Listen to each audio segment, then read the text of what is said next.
Hello and welcome to this Monday edition of Market Mantra, the program in which we give you a complete update on the economic news of the day. And today listeners will be taking calls from you on any queries that you may have on economic, business and stock market news.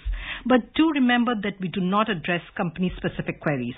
You can call us on 2331-4444, 2371-7106 and 2371-7117, and do prefix the Delhi STD code 011 before these numbers.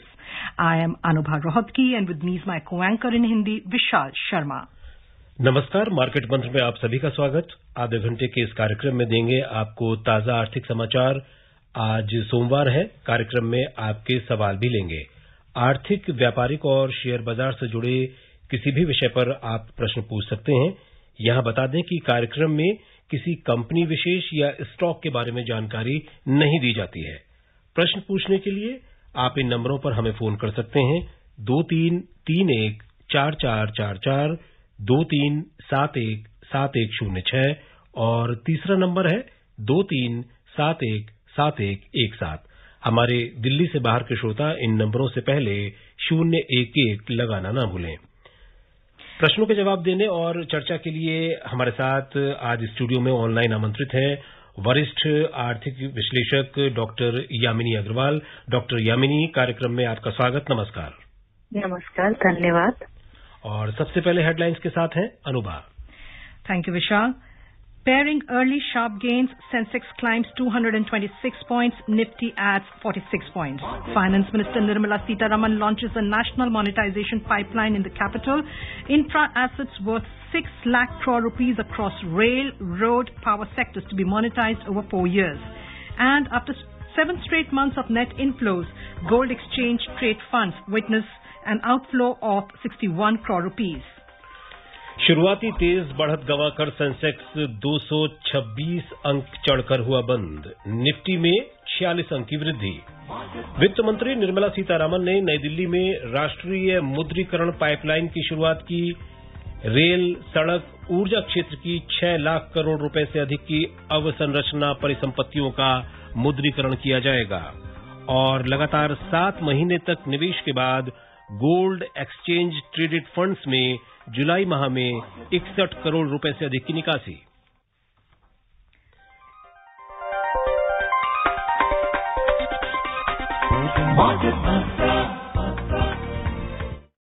कार्यक्रम की शुरुआत में बात करेंगे share बाजार की। Bombay stock exchange का Sensex आज शुरुआती तेज बढ़त गंवाकर 0.4% चढ़कर 226 अंक की वृद्धि से 55,556 पर बंद हुआ। नेशनल स्टॉक एक्सचेंज का निफ्टी 46 अंक की वृद्धि से 0.3% ऊपर 16,496 पर जा पहुंचा। लेकिन व्यापक बाजार की बात करें तो यहां बाजार का प्रदर्शन सेंसेक्स से कमजोर रहा। बीएसई मिड कैप इंडेक्स 0.9% और स्मॉल कैप इंडेक्स 1.6% के नुकसान में रहे। At the stock markets, pairing early sharp gains, the Sensex at the Bombay Stock Exchange climbed 226 points or 0.4% to end at 55,556 today. The Nifty at the National Stock Exchange added 46 points or 0.3% to close at 16,496. The broader market underperformed the Sensex, with the BSE mid-cap index slipping 0.9% and the small-cap index dropping 1.6%. The market breadth on the BSE was weak, with over 3 declining stocks for every single advancing stock. Among the sectoral indices on the BSE, the materials index slipped 1.5%, auto index declined 1.3%, industrials index dropped 1.2%, consumer discretionary index lost 1.1%, realty index slid 0.9%, healthcare index slipped 0.8%, metal index fell 0.7%, consumer durables index declined 0.6%, and the capital goods and utilities index shed 0.5% each. Among the advances indices, the tech index climbed 1.3%, the IT index climbed 1.2%, telecom index added 0.9%, and the oil and gas and the energy indices gained 0.6% each. And we already have been joined by our first listener of the day, that is Mr. S.L. Gupta from Delhi. Mr. Gupta, welcome to the program. Please ask your question. नमस्कार madam, thank you very much. मेरा question insurance sector के ऊपर है। Finance minister ने इस budget में announce करा था 74% एफडीआई अलाउ कर दी थी, उसका नोटिफिकेशन भी इशू हो गया है। आज की तारीख में अभी तक क्या डेवलपमेंट है और आगे 4-6 महीने में क्या प्रोस्पेक्ट्स है?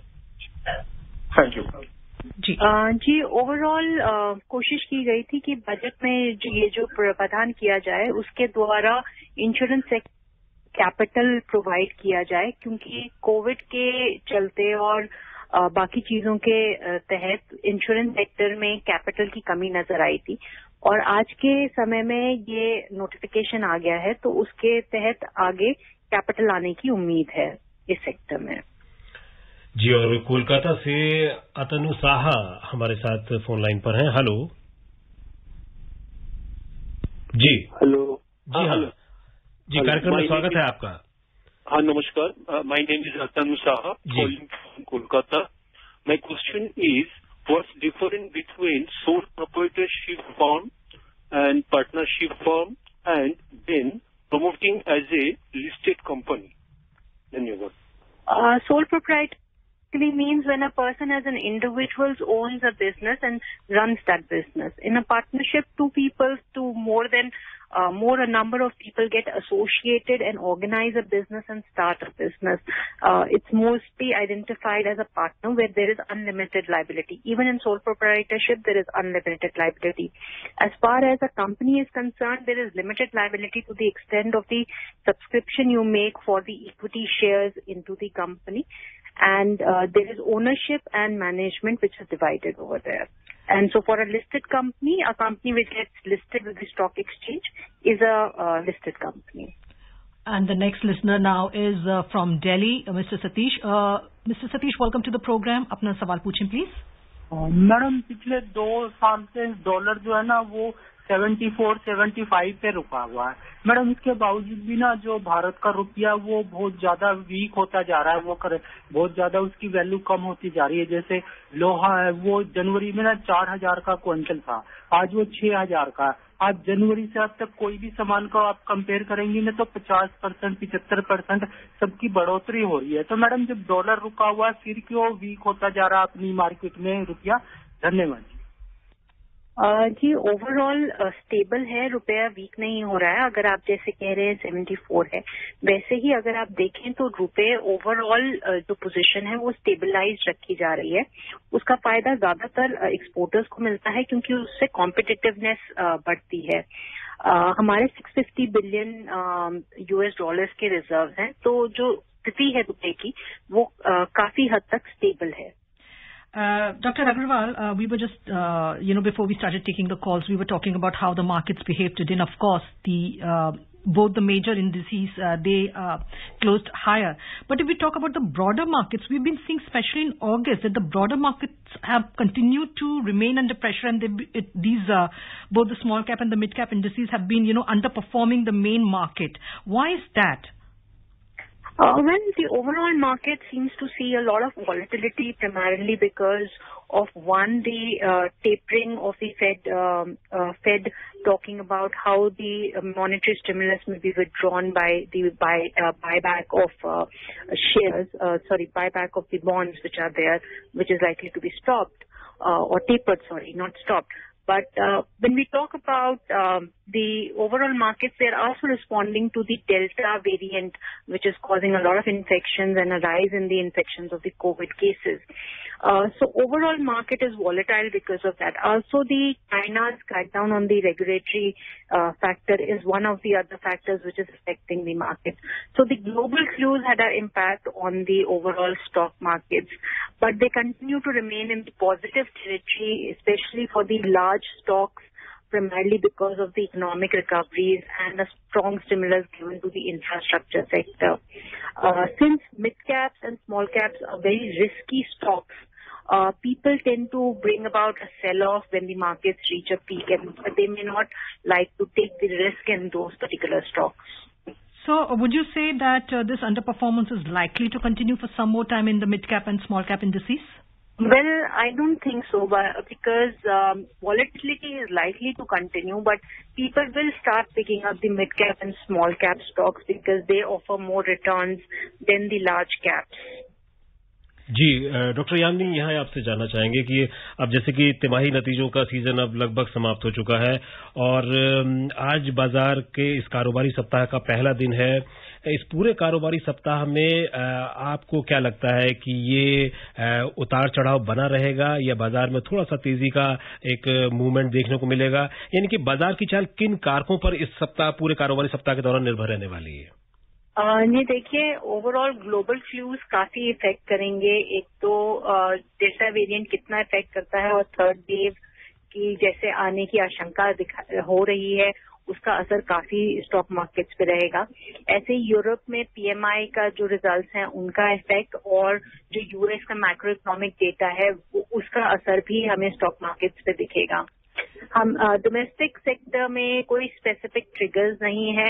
ओवरऑल रिफॉर्म्स कंटिन्यूड हैं और जो स्टिमुलस देने का जो प्रोविजंस हैं वो भी कंटिन्यूड हैं, तो उनका एक पॉजिटिव इफेक्ट रहेगा डोमेस्टिक मार्केट्स में। जी, and the next listener now we have online is Mr. Victor from Chennai. Welcome to the program, Mr. Victor. Please ask your question. Thank you, madam. First of all, I would like to thank the entire Market Mantra team for what you say, the insights provided. So, my question is regarding this mid-cap index and small-cap index, madam. It is actually going down by 2%. So, what would be your suggestion on a generic level, whether it's good to invest in mid-cap and small-cap stocks now or wait for some good? Well, it is risky to invest in small caps primarily because the markets are at the peak levels. But if you do see stock specific specifics which are there, there is sufficient amount of a growth that you can. And statements may be right. Yeah. And before we move forward, let me repeat the numbers for our listeners to call. The numbers are 23714444, 23717106 and 23717117. Listeners who are calling from outside Delhi, please prefix 011, the Delhi STD code. जी, और अब एशियाई बाजारों का रुख कर लेते हैं। एशियाई बाजारों से पहले अगर हम रुपए के प्रदर्शन पर भी नजर डाल लें उससे पहले तो अंतरबैंक विदेशी मुद्रा विनिमय बाजार में रुपया आज 13 पैसे की मजबूती से $1 के मुकाबले 74 रुपए 25 पैसे के स्तर पर बंद हुआ। बात एशियाई बाजार की करें तो एशियाई शेयर बाजार आज बढ़त के साथ बंद हुए। जापान का निकेई सूचकांक 1.8% चढ़ा। चीन का शंघाई कंपोजिट इंडेक्स 1.5% और दक्षिण कोरिया का कोस्पी 1% की बढ़त के साथ बंद हुए। हांगकांग के हैंगसेंग में 1.1% की तेजी दर्ज हुई, लेकिन सिंगापुर का स्टेट्स टाइम्स इंडेक्स 0.5% के नुकसान में रहा। यूरोपीय शेयर बाजारों में अंतर्देशीय कारोबार में लंदन का FTSE 100 0.4% की बढ़त में चल रहा था। फ्रांस का कैक 0.7% और जर्मनी का डेक्स 0.1% की तेजी के साथ कारोबार कर रहे थे। हमारे साथ गौरव इस समय फोन लाइन पर हैं गाजियाबाद से अपने सवाल के साथ। हेलो गौरव। हाँ जी जी, सवाल पूछिए अपना Gaurav ji. Good evening market Mantra team ji. Good evening. मेरा सवाल है ये कोई भी स्कीम जो गवर्नमेंट की इम्प्लीमेंट होती है उसकी इफेक्टिवनेस, स्पेशली ऑनलाइन कन्वर्टेशन जो होता है, जो उसकी इफेक्टिवनेस के ऊपर कोई स्टडी होता है या उसके इफेक्टिवनेस के ऊपर कोई चेक और बैलेंसेस होते हैं, या this is also pertain to economic schemes जिसमें जो इम्प्लीमेंट होती हैं फिर बाद में फेल हो जाती है, उसके लिए कोई आंसर नहीं कर रहा। तो इकोनॉमिक स्कीम्स में इम्प्लीमेंटेशन के बाद कोई चेक एंड बैलेंसेस होते हैं जिसमें समीक्षा की जाए, पता लगे क्या हुआ? बिल्कुल समीक्षा होती है। हर एक स्कीम की जो लाई जाती है उसमें कितने लोगों को फायदा पहुंचा उसके बारे में हर साल जो है वो स्पेसिफिक मिनिस्ट्री जो स्कीम लाती है वो अपने एनुअल रिपोर्ट में बताती है। तो चाहे वो वुमेन रिलेटेड स्कीम हो या एडल्ट एजुकेशन के ऊपर हो या किसी भी स्कीम को आप लेकर के देखें, उसकी कंसर्न मिनिस्ट्री में जाकर के एनुअल रिपोर्ट्स अगर आप पढ़ेंगे तो वहां पे आपको पूरी परफॉर्मेंस के बारे में इंफॉर्मेशन मिल जाएगी।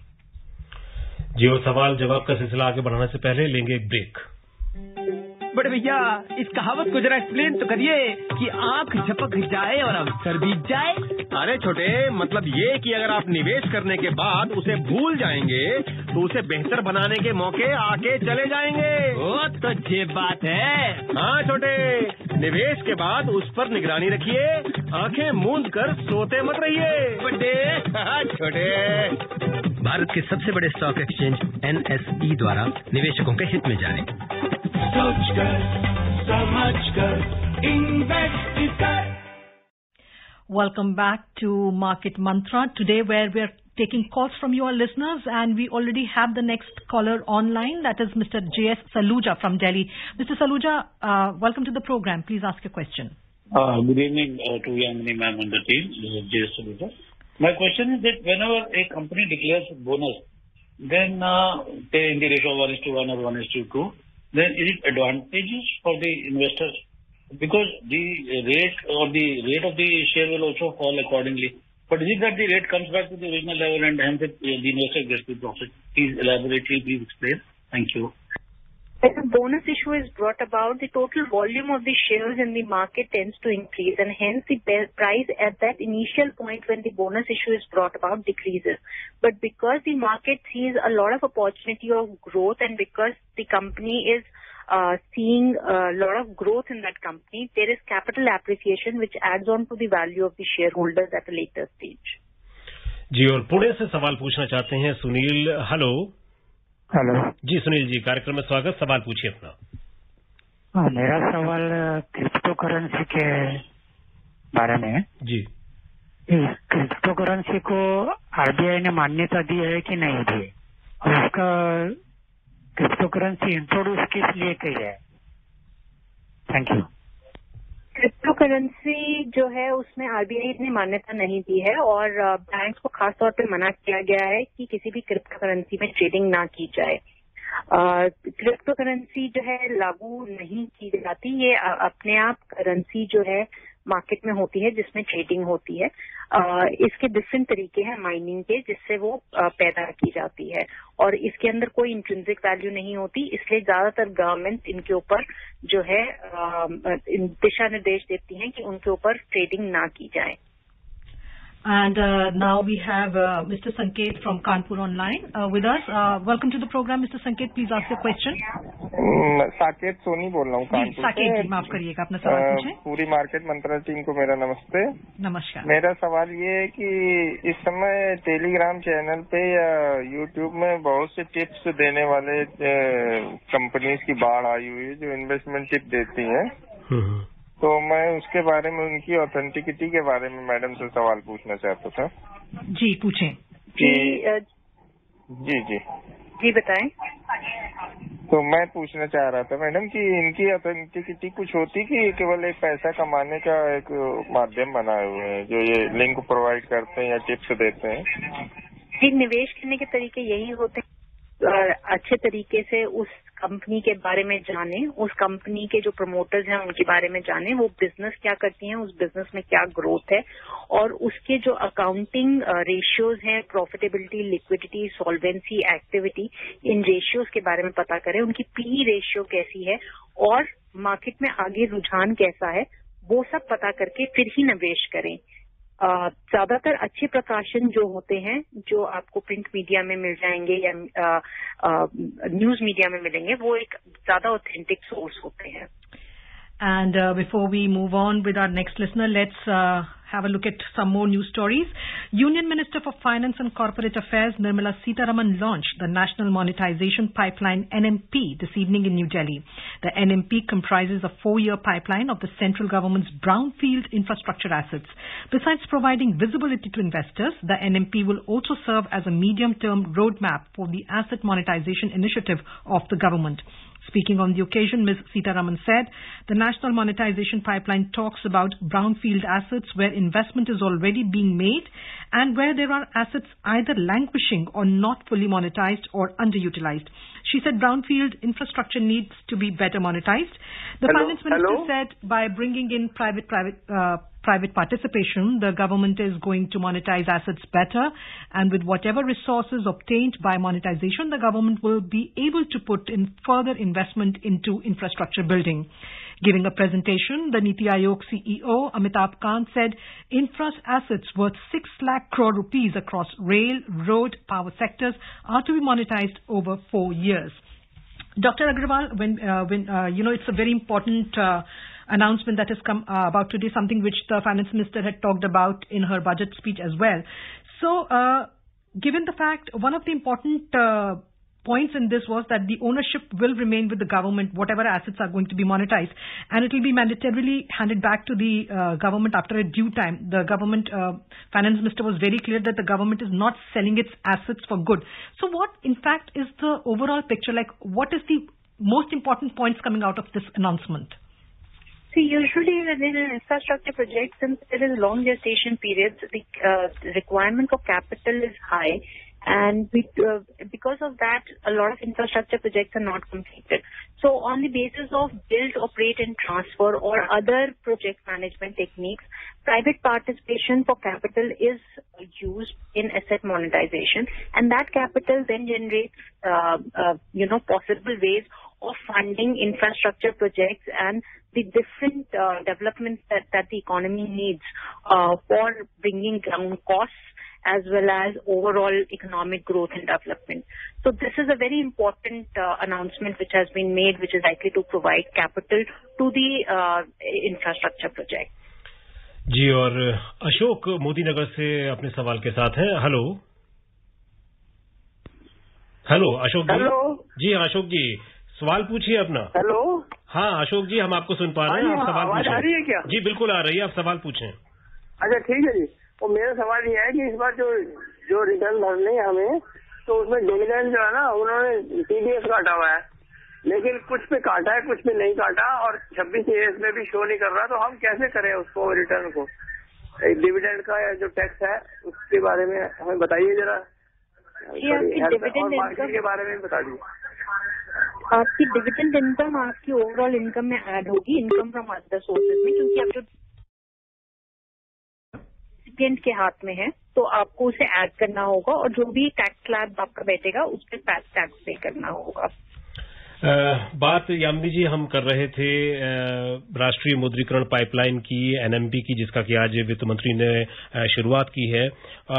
ये जो सरकार की जो एक पूरा प्लान है एनएमपी को लेकर के, इसमें 6 लाख करोड़ रुपए जुटाए जाने हैं. सरकार को पैसे की जरूरत भी है, लेकिन अगर हम विनिवेश की जब हम बात करते हैं तो विनिवेश के जो लक्ष्य सरकार ने पहले भी तय किए हैं, उनको हासिल करने में सरकार को कठिनाइयां हुई हैं, परेशानियां सामने आई हैं. तो ऐसे में क्या आपको लगता है कि ये जो मुद्रीकरण की जो पाइपलाइन की जो ये सरकार एक योजना लेकर चल रही है, उसमें भी क्या कुछ चुनौतियां सामने आ सकती हैं सरकार के?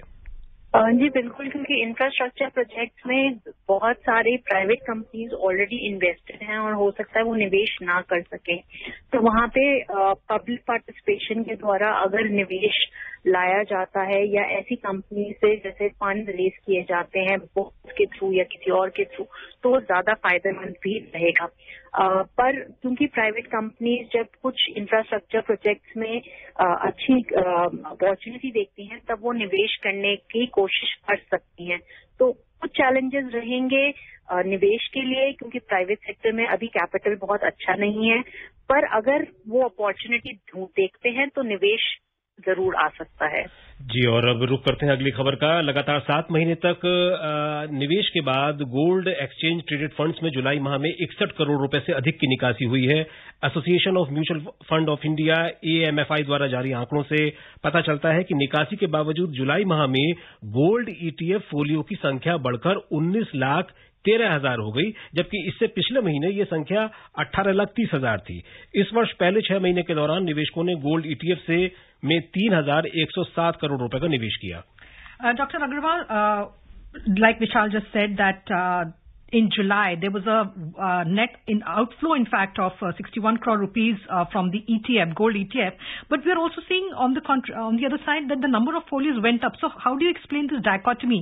On the one hand, there is outflow, and then on the other hand, the number of folios are increasing. Well, overall, gold continues to be remaining and one of the good investment options for people. But as and when it reaches a particular level, people tend to book profits. Since more and more people get, let's say, interested or attracted to the returns that are available, they then join the bandwagon. जी, तो कुल मिलाकर gold ETF की तरफ निवेशकों का रुझान बढ़ा है। और अब बात कर लेते हैं MCX पर सोने की प्रदर्शन की। तो मल्टी कमोडिटी एक्सचेंज पर आज सोने में 31 रुपए की तेजी देखने को मिली। सोने का वायदा भाव 47,337 रुपए प्रति 10 ग्राम रहा। अंतर्राष्ट्रीय बाजारों में न्यूयॉर्क में सोना 0.2% की बढ़त के साथ $1,788 प्रति औंस पर बना हुआ था। And Dr. Agarwal, before we move to the next story, we were talking about like Vishal said, that people are still interested in investing in gold ETF. But given the fact that the Indian indices, the markets are on such a high and the returns from the equity market are, getting better and better, do you think the investment, how attractive would gold be as an investment option for the, or it will continue to be as attractive an investment option as earlier? Well, there is a lot of risk and volatility involved in equity markets, and there has been a lot of warnings, or let's say a certain amount of caution which has been provided by certain groups, including RBI, so which does put equity at a more risky stance than gold. So a lot of people continue to be attracted to a safer side, which is the gold in terms of their investment. Yes, and let's move on to the next story. Snapping 7 days of losses, global crude oil prices jumped over 3% today, with gains driven by a weaker dollar despite demand concerns stoked by rising cases of the Delta coronavirus variant. So Brent crude shot up $2.17 to trade at $67.35 a barrel.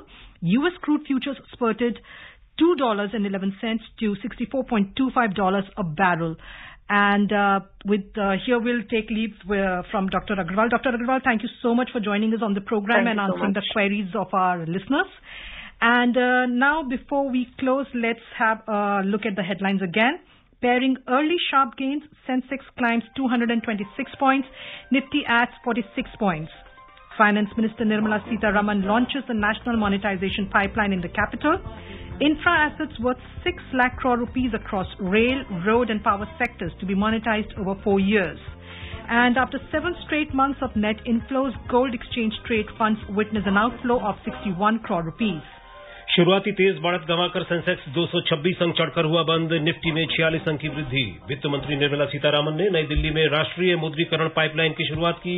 Rail, road, बिजली क्षेत्र की 6 लाख करोड़ रुपए से अधिक की अवसंरचना परिसंपत्तियों का मुद्रीकरण किया जाएगा। और लगातार 7 महीने तक निवेश के बाद गोल्ड एक्सचेंज ट्रेडेड फंड्स में जुलाई माह में 61 करोड़ रुपए से अधिक की निकासी। मार्केट मंथन में फिलहाल इतना ही। इजाजत दीजिए। नमस्कार।